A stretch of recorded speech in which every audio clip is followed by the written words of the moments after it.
नमस्कार, स्वागत है आपका बोलता हिमाचल पर। आज है 30 अप्रैल 2024 और हिमाचल प्रदेश की आज की सबसे बड़ी खबरें हम आपके लिए लेकर आए हैं। हमेशा की तरह आप इस वीडियो को लाइक कर दीजिएगा। चैनल पर नहीं जुड़े, चैनल को आप सब्सक्राइब जरूर करें। पेश है आज की सबसे बड़ी खबरें। खराब मौसम में नहीं उड़ा हेलीकॉप्टर, सीएम सुक्खू ने ओक ओवर में की बैठक, नादौन जाने का था कार्यक्रम।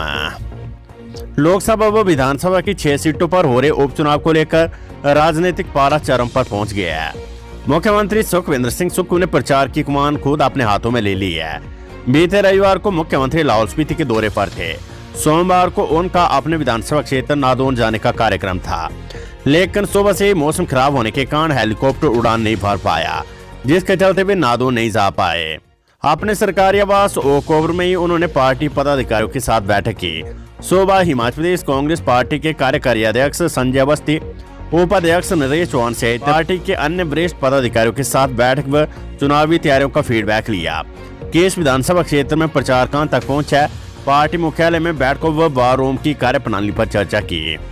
कांग्रेस 6 सीटों पर हो रहे उपचुनाव में प्रचार के लिए अलग तरह से रणनीति बनाएगी। इन विधानसभा क्षेत्रों में भी मुख्यमंत्री खुद जाकर प्रचार को धार देंगे। बीते रोज मुख्यमंत्री लाहौल स्पीति गए थे।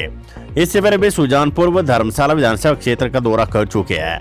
आने वाले दिनों में भी बरसर, गगेट व कोटलैड भी जाएंगे। मुख्यमंत्री सुक्खू का बरमौर और करसोग का दौरा फिलहाल रद्द हो गया है। मुख्यमंत्री का 1 मई को इन विधानसभा क्षेत्रों में जाने का कार्यक्रम था। खराब मौसम के कारण ये दौरा फिलहाल रद्द किया गया है।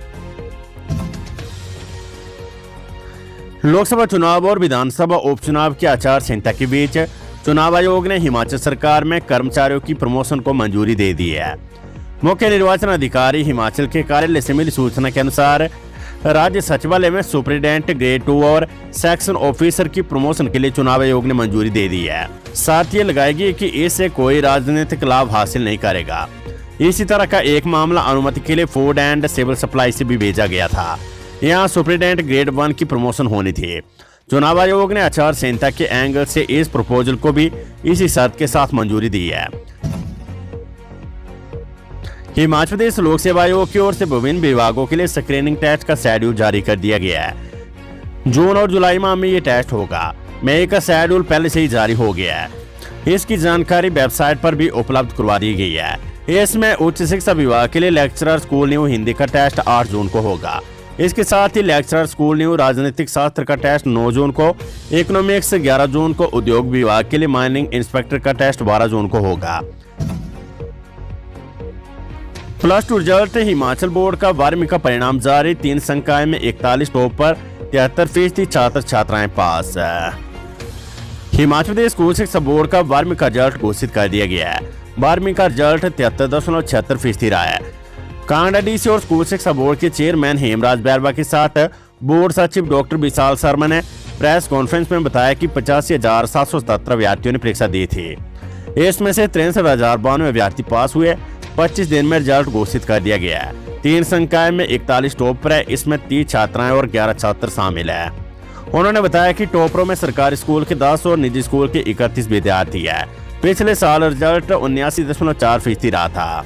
विज्ञान संकाय में 98.80% अंक हासिल कर कामाक्षी शर्मा और छाया चौहान ने 12वीं में टॉप किया है। दोनों ने 500 में से 494 अंक हासिल किए हैं। ये लड़कियां ओवरऑल टॉप पर है। तो 10वीं के रिजल्ट का इंतजार अब सभी छात्र कर रहे, तो आपको बता दें अगले हफ्ते 10वीं का रिजल्ट घोषित कर दिया जाएगा। राजनीति जगत सिंह नेगी बोले, प्रदेश सरकार से सौतेला व्यवहार कर रहा है चुनाव आयोग। राज्य एवं बागवानी मंत्री जगत सिंह नेगी ने कहा है कि चुनाव आयोग प्रदेश सरकार से भेदभाव कर रहा है। उन्होंने केंद्रीय चुनाव आयोग में होने वाली नियुक्तियों को लेकर भी केंद्र सरकार को कटघरे में खड़ा किया। सोमवार को प्रदेश कांग्रेस मुख्यालय राजीव भवन शिमला में प्रेस वार्ता में नेगी ने कहा है कि आयोग को कई प्रस्तावों को मंजूर करने के लिए मामले भेजे हैं, लेकिन आयोग मंजूरी नहीं दे रहा है। उन्होंने कहा कि कुछ तो ऐसे कार्य जो आजकल के मौसम में पूरे होने हैं। नेगी ने कहा कि प्रदेश के स्कूलों में नया शैक्षणिक सत्र शुरू हो चुका है। चुनाव आचार संहिता लगने से पहले कई श्रेणी के शिक्षकों की भर्ती प्रक्रिया पूरी हो गई थी, लेकिन अब परिणाम घोषित नहीं होने के चलते शिक्षकों को स्कूलों में नियुक्तियां नहीं दे पा रहे हैं। नेगी ने चुनाव आयोग पर आरोप लगाया कि वे प्रदेश में विकास कार्य में बाधा डाल रहा है।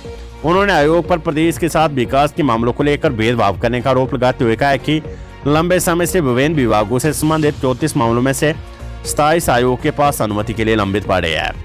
उन्होंने आयोग पर जानबूझकर इन्हें लटकाने का आरोप लगाया है। नेगी ने कहा कि प्रदेश में चुनाव आचार संहिता के चलते आवश्यक कार्य पूरी तरह से ठप पड़ गया है। +2 रिजल्ट 24 घंटे के भीतर डिजी लॉकर पर भी अपलोड होगा सर्टिफिकेट। हिमाचल प्रदेश स्कूल शिक्षा बोर्ड ने 12वीं कक्षा का परीक्षा परिणाम घोषित कर दिया है। बोर्ड परिणाम के साथ डिजी लॉकर पर भी मार्कशीट अपलोड करेगा। बोर्ड के अनुसार विद्यार्थियों को 24 घंटे के भीतर सर्टिफिकेट डिजी लॉकर पर मिलेगा। 12वीं का रिजल्ट 73.76% रहा है। Himachal high court model code of conduct को फैन ऑन स्ट्राइक के तौर पर नहीं लिया जा सकता। प्रदेश हाईकोर्ट ने आदर्श आचार संहिता के कारण कर्मचारियों की नियुक्तियों और पदोन्नतियां रोके जाने को गंभीरता से लेते हुए मुख्य सचिव को इस बाबत स्पष्ट निर्देश जारी करने के आदेश दिए हैं। कोर्ट ने कहा है कि मॉडल कोड ऑफ कंडक्ट को अघोषित फैन ऑन स्ट्राइक भी कहा जा सकता है, जिसकी आड़ में सरकार के रूटीन कार्य सहित सामान्य कार्य भी रोक दिए जाते हैं। न्यायाधीश तरलोक सिंह चौहान और न्यायाधीश सुशील कुकरेजा की खंडपीठ ने पदोन्नति से जुड़े मामलों का निपटारा करते हुए आदेश जारी किया है। कोर्ट ने कहा है कि हाईकोर्ट में मॉडल कोड ऑफ कंडक्ट की आड़ में रोकी गई कर्मचारियों की नियुक्ति और पदोन्नतियों से जुड़े मामलों की बाढ़ आ गई है। कोर्ट ने कहा है कि अब समय आ गया है कि सरकार इस संबंध में जरूरी निर्णय ले। मॉडल कोड ऑफ कंडक्ट को फैन ऑन स्ट्राइक के तौर पर नहीं लिया जा सकता है। कोर्ट ने मुख्य सचिव का आदेश जारी करते हुए कहा है कि वे सभी विभागों को स्पष्ट निर्देश जारी कर साफ करे कि आदर्श आचार संहिता एक दस्तावेज है, जिससे सरकार अथवा जनता के नियमित कार्यों में कोई बाधा उत्पन्न नहीं होती है। करसोग में प्रदेश के पूर्व मुख्यमंत्री जयराम ठाकुर ने सोमवार को भाजपा प्रत्याशी कंगना रनौत के पक्ष में भाजपा पन्ना प्रमुख सम्मेलन के संबोधन में कांग्रेस को घेरते हुए कई बड़े प्रहार किए। उन्होंने कहा कि कांग्रेस की सरकार को बने 15 माह से अधिक का समय बीत चुका है, लेकिन विकास के नाम पर एक भी कार्य को आगे नहीं बढ़ा पाया है। कांग्रेस की सरकार ने संस्थानों को बंद करने का काम किया है और अब कांग्रेस की सरकार ही बंद होने वाली है। जयराम ठाकुर ने कहा कि मंडी लोकसभा का चुनाव स्वाभिमान का चुनाव है।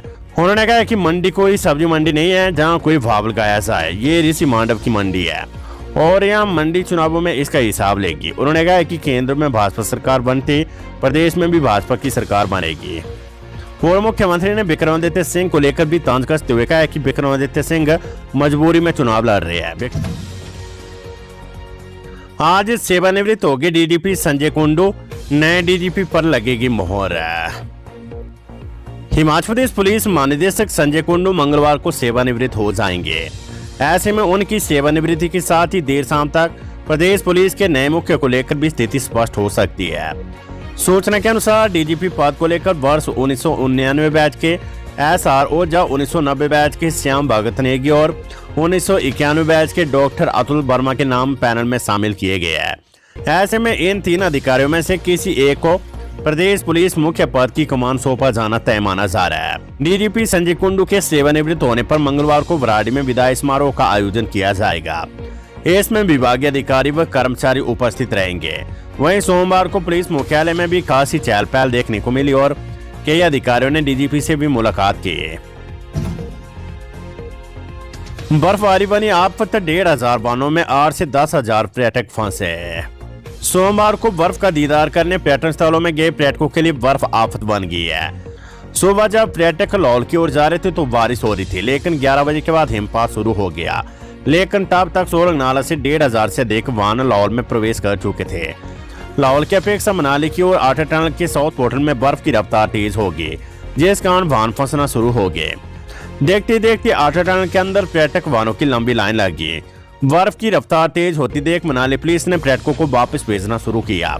दोपहर बाद 3 बजे डीएसपी मनाली के नेतृत्व में रेस्क्यू ऑपरेशन शुरू किया। वेदर अपडेट, प्रदेश की ऊंची पहाड़ियों में हुई बर्फबारी, अप्रैल में भी ठंड का एहसास, येलो अलर्ट।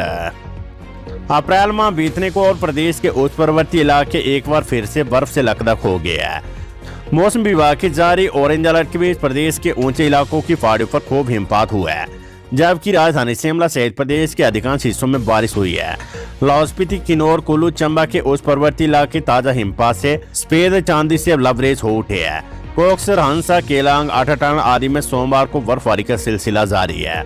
रोहतांग दर्रे में भी बर्फबारी की। ताजा बर्फबारी के कारण आटाटान रोहतांग में सड़क पर ताजा बर्फ गिरने से पर्यटकों और स्थानीय लोगों की सुरक्षा को ध्यान में रखते हुए प्रशासन ने आटाटान को सभी प्रकार के वाहनों के लिए बंद कर दिया है। मौसम विभाग ने 1 मई तक मौसम के खराब रहने की संभावना जताई है। मंगलवार को राज्य में बारिश, बर्फबारी और अंदर चलने का येलो अलर्ट जारी किया गया है। इस दौरान 40 से 50 किलोमीटर प्रति घंटे की रफ्तार से अंदर चलने की चेतावनी जारी की गई है। पहली 2 व 3 मई को मौसम के साफ रहने के आसार है, जबकि 4 मई से एक ताजा पश्चिमी विक्षोभ के सक्रिय होने से 4 व 5 मई को फिर बारिश और ओलावृष्टि का येलो अलर्ट जारी किया गया है।